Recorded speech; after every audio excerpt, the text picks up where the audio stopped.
How's it, guys? Welcome back. Ready for Chapter 13. Radicals I Have Known. Definition of a party by Rory Moorhead. Rum, bum, and a gramophone. Of Sailing by Bob Fraser Mack. Drink, stink, and go naked.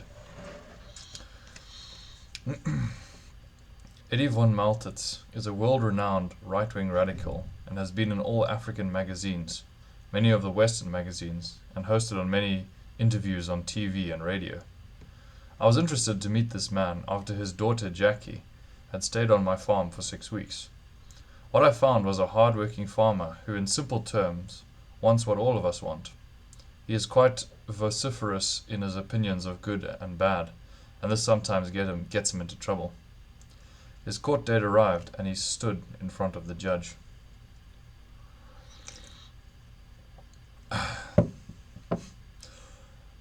"What kind of nonsense is this, that you appear before me painted black?" fumed the judge. "I hear, Your Honor, that you give lenient sentences to black people," replied Eddie. The charge was dropped, but he was fined for contempt of court. I was at Eddie's home when Radio 702 called Eddie for a live interview. The announcer was literally cackling with laughter recording the incident, instead of making him out to be some sort of narrow-minded radical, which I think was his original intention. Solomon, that encrusted old cranky, scared elephant bull, is a good example of a radical. I always thought he was a killer until John Stevens told me of an incident he had. He had taken out a group of clients, and Solomon, my name for him, charged. At 5 meters he came to a dusty halt, turned around and ambled away, as dignified as they get. I thought afterwards that this bull had perfected the perfect charge without actually carrying it out. I was keen to try it out, but whenever he got within 40 meters of me, I would chicken out and head for the hills with him in hot pursuit. Now Mazoe was probably the most radical of all elephants I have known. He got his name because of his insatiable love of oranges. I wrote in my last book how national parks had shot him after his final act of indiscretion. Someone had driven a brand new Mercedes into camp with a pocket of oranges in the boot. Mazoe immediately came over and, in way of introduction, tusked out the windscreen. He couldn't reach the oranges, so he punched a hole through the post between the front and back door with his tusk. He then got angry and in his frustration put his tusks in through the windows on the side of the car and rocked it up and down. In a final act of anger, he slammed his trunk against the boot. It was squashed flat, but did manage to pop open. Therein lay the treasure he was looking for. The whole pocket of oranges was put in his mouth, and streams of orange juice dribbled to the ground as he walked away. Now, in order to satisfy the public, national parks told everyone that they had shot him, which, in a way, was the truth. What they did not tell the public was that they had shot him with a dart gun.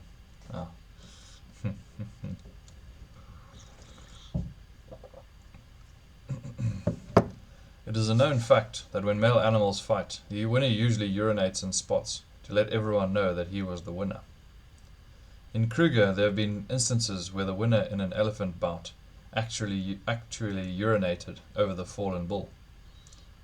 After Mazoe was asleep, all the male park attendants urinated all over him. When he awoke after being given the antidote, all Mazoe could smell was this testosterone all over him. He probably figured that he had been in a big fight and lost, because he never came back to Nyamepi camp again. He has been seen on several occasions around Mucheni and frequents the campground across the river in Zambia, still robbing campers of their oranges. A brilliant action by national parks, even though a bit unconventional. Of all the animals, I would consider the elephant the most radical. Their eating habits alone would put them in a radical class. Imagine a herd of elephants digging into a particularly juicy baobab and staying there, eating it until only a few branches remain. Eating the strychnos tree that would normally kill a man, but elephants get so obsessed in eating the bitter leaves, bark and wood, bitter leaves, bark, and wood, that I've even seen them down on their knees, gnawing on a stump of strychnos. They are radical in the way they remember things, places, and trails. Graham Hall tells of 2 elephants that took off on a 40-kilometer swim, which took them from the Tusodona National Park to the Cutty Sark Hotel in Kariba. Yo.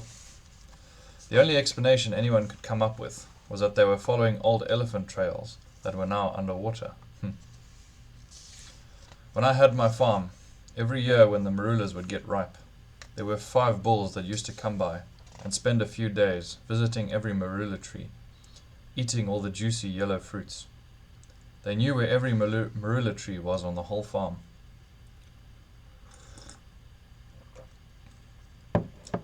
I've watched fascinated while an elephant smiles with his trunk over the surface of the ground, as though he's looking for something. Then he starts to dig it and pulls out a long, red, thick root and eats it after knocking it against a tree to get rid of the soil. After he is gone, I go and taste the root. Again, it is a bitter tasting root that makes me feel like I'm going to turn inside out.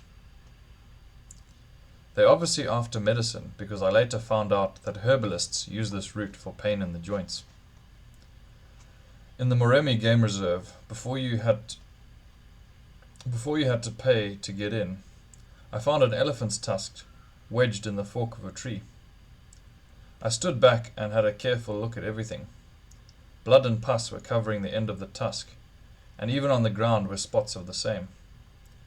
From the footprints, I reconstructed the story. The elephant had had an abscess that was driving it crazy, found an appropriate tree, wedged the tusk down between the 2 trunks, reached around and held the tip of the tusk down with its trunk, and backed away, leaving the tusk in the tree.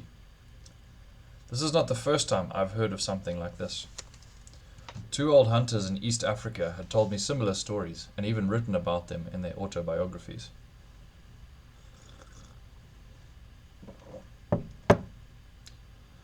I had been headbutted when I was going to school at Helderberg. 12 years later, the front tooth that took a good knock became abscessed. It was amazing. 1 minute I was fast asleep. The next I was racing for the fridge to put ice on it. Pressure causes pain, so if you suck on ice, it shrinks the abscessed area, giving relief. Of course, it was the middle of the night, so I got up, drove into town sucking on ice, and opened up my office. I set up a mirror and went to work. First I gave myself an injection, and then, as I'm not too partial to pain, I gave myself a couple more.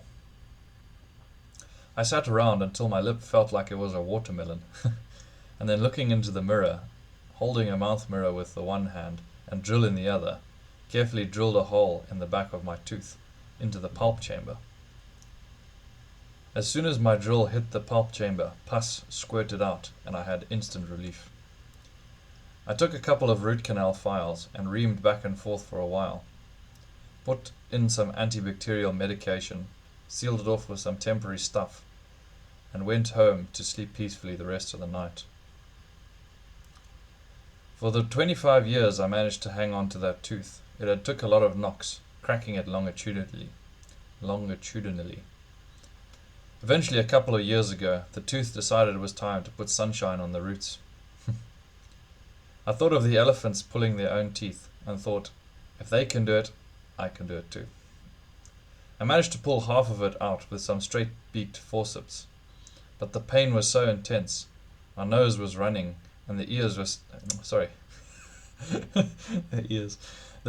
were streaming out of my eyes. It was the same reaction you get when you get hit on the nose. So I figured I might be a bit radical, but not enough to pull all of it. So I went to my friend George Wannenberg, who gave me lots of anesthetic, and took out the rest of the tooth without me even knowing he had done it. He didn't mind saying I was a stupid fool, however.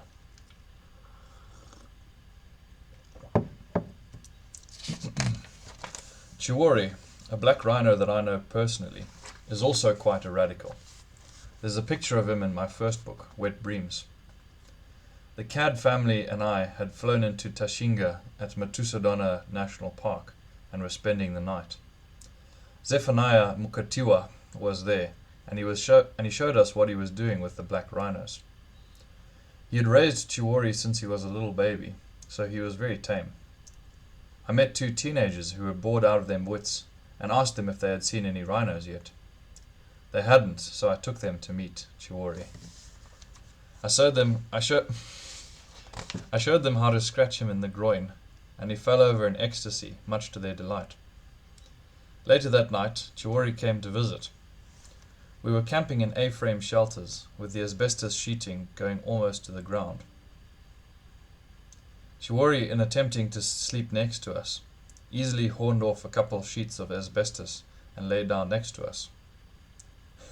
His snores and farting were enough to wake the dead. Eventually we had to chase him away so we could get some sleep.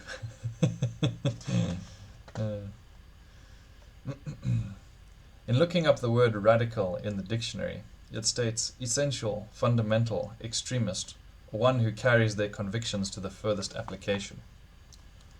In a world that likes everything to be the same, I kind of like the sound of radical. It's Christmas time now in Bulawayo. We have no fuel, no sugar, no cotton wool, no flour, no bread, no maize meal, which is the staple diet for all black people and a few whites. No milk, no butter, and meat is disappearing fast. So when you do see something, you try and get some and hoard it. I went to a supermarket to get yeast for Mary buns.